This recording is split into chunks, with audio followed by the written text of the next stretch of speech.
નમસ્કાર વિદ્યાર્થી મિત્રો, ધોરણ 9ની દ્વિતીય પરીક્ષા માટેના ભાવિક અસાઇનમેન્ટમાં પાછલા વિડીયોમાં આપણે વિજ્ઞાનના સોલ્યુશનમાં વિભાગ સી પૂરો કર્યો હતો અને આ વિડીયોમાં વિભાગ ડીની શરૂઆત કરીએ.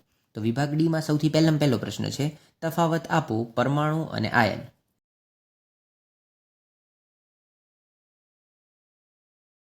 આગળ પ્રશ્ન નંબર 2 છે, ડાલ્ટનના પરમાણ્વીય સિદ્ધાંતની અભિધારણાઓ લખો.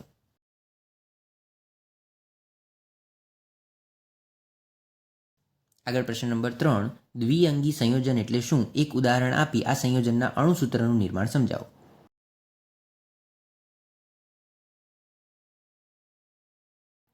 આગળ પ્રશ્ન નંબર 4, રાસાયણિક સૂત્ર લખતી વખતે કઈ કઈ બાબતોનું ધ્યાન રાખવું જોઈએ? ઉદાહરણ સહિત સમજાવો.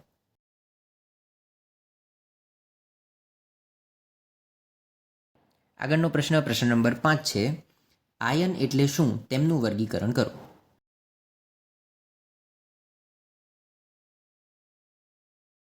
આગળનો પ્રશ્ન નંબર 6, એચ, ડી અને ટી માટે યોગ્ય કોષ્ટક બનાવવાનું છે, એ આપણે જોઈ લઈએ.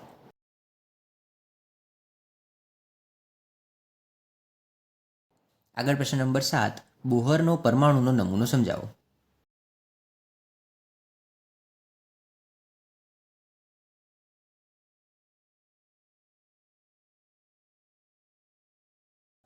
આગળ પ્રશ્ન નંબર 8 છે, થોમ્સન, રુથરફોર્ડ અને બોરના પરમાણુના નમૂનાની સરખામણી દર્શાવો.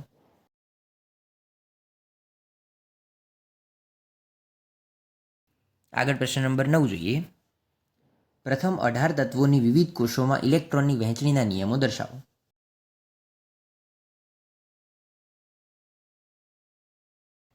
આગળ પ્રશ્ન નંબર 10 છે, તત્વ એક્સના એક નમૂનાનો સરેરાશ પરમાણ્વીય દળ 16.2 મ્યુ હોય તો આ બે સમસ્થાનિકો જે તમને આપેલા છે એમાં ટકાવારીનું પ્રમાણ તમારે શોધવાનું છે.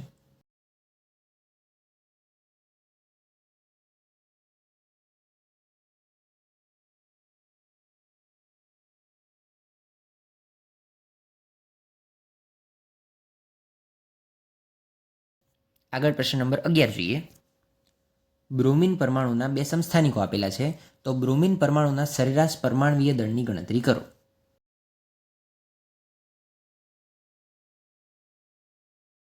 આગળ પ્રશ્ન નંબર 12, એમાં તમને પ્રોટોન અને ન્યુટ્રોન આપેલા છે અને એ પ્રમાણે એક્સ અને વાયના દળાંકની ગણતરી કરવાની છે.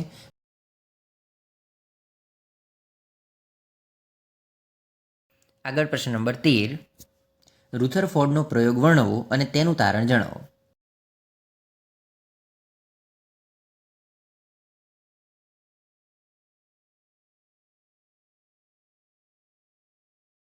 આગળ પ્રશ્ન નંબર 14માં કાર્બન પરમાણુના બે સમસ્થાનિકો તમને આપેલા છે, તો કાર્બન પરમાણુના સરેરાશ પરમાણ્વીય દળની ગણતરી કરો.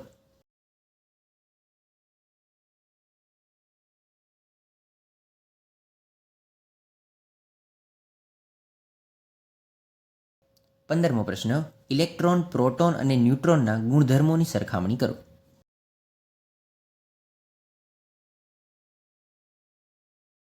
પ્રશ્ન નંબર 16માં તમને 3 અલગ અલગ કેસ આપેલા છે અને એ ત્રણેય કેસ માટે બે પદાર્થો વચ્ચે લાગતું ગુરુત્વાકર્ષણ બળ કેટલું થશે તે તમારે શોધવાનું છે.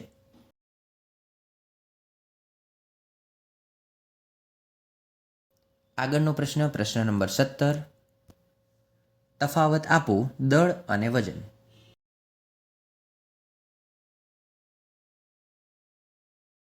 આગળ પ્રશ્ન નંબર 18, તફાવત આપો ધક્કો અને દબાણ.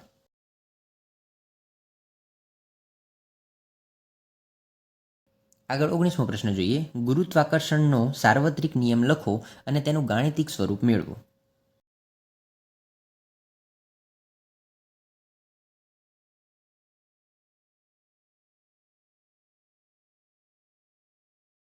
અને અહીંયા સૌથી છેલ્લો પ્રશ્ન, ગતિ વિશેની ગેલેલિયોની વિચારસરણી સમજાવો.